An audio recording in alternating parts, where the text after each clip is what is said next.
What's up, guys? It's the Hawk. I want to talk about this Devin Haney or Devin Hoover versus George Kambosos fight. I'm out here making a pizza, so I have some time to discuss it. So, I was thinking about this fight and I see a lot of varied opinions online, and it surprised me, to be honest with you, because I thought, it was like more of a collective opinion that this was a fight that Devin Haney should win, but apparently a lot of people are picking George Kambosos. They think he has an advantage in Australia with the judges, and they think that he can pull it off, even legitimately. And some even think he can knock Devin Haney out, late in the fight. So I just want to discuss some of these points and share my opinion on it. Well, first of all, if we consider the judges, these judges, they aren't Australian judges. They are appointed by the sanctioning bodies. And as you may know, the sanctioning bodies, especially the WBO, are aligned with Top Rank. And we just signed a deal with Top Rank. Devin Haney signed a deal with Top Rank. So just be realistic about it, man. This guy just signed a deal with a big promotion in the US. They are, connected to the sanctioning bodies. The WBO is connected to Bob Arum, and Mauricio Suleiman with the WBC is connected to Devin Haney.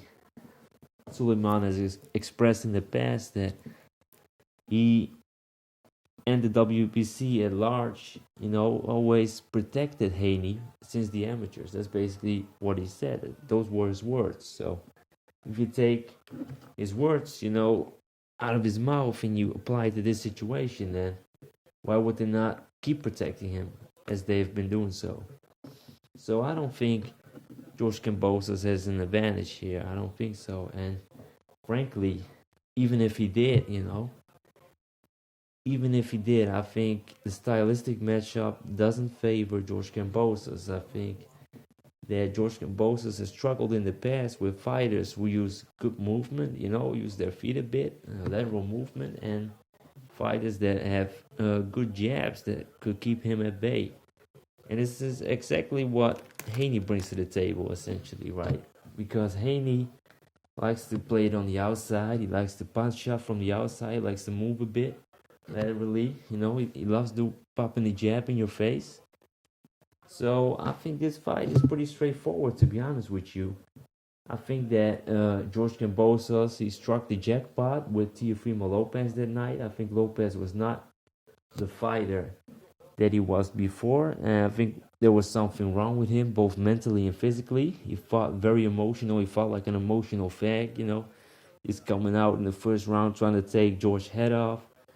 I thought that was stupid, and he paid the price for it. George came with a good game plan. He took advantage of the situation. Now it's the undisputed champion. It is what it is. But I think that Devin Haney is going to take this fight by unanimous decision. I think it will be pretty clear, like 9-3 or 8-4, something like that. And I don't like saying it, but I don't really see George Kambosos having a chance, to be honest with you. He doesn't punch hard. He's not a big puncher, so it's unlikely he gets a knockout. And, he just hasn't shown it to me in past fights. Just watch his fights back with Lee Selby and Mickey Bay. He struggles so much with these kind of fighters. So I don't see it. I think maybe if he really gets aggressive, like Josh Warrington versus Lee Selby, and tries to rough Haney up and just, get him out of his posture, just surprise him, then yeah, that could be a key to his success. Then I could see him maybe winning a decision. But yeah, I think Haney's going to win a UD, and afterwards he's probably going to move up to 140 pounds, and he won't fight Loma. That's a shame. I think George would fight Loma. So yeah, if not for this war, then Lomachenko would have gotten this opportunity. But it is what it is. That's just the way how things play out. It's fate, essentially. But yeah, this is my prediction. Let me know in the comments what y'all think.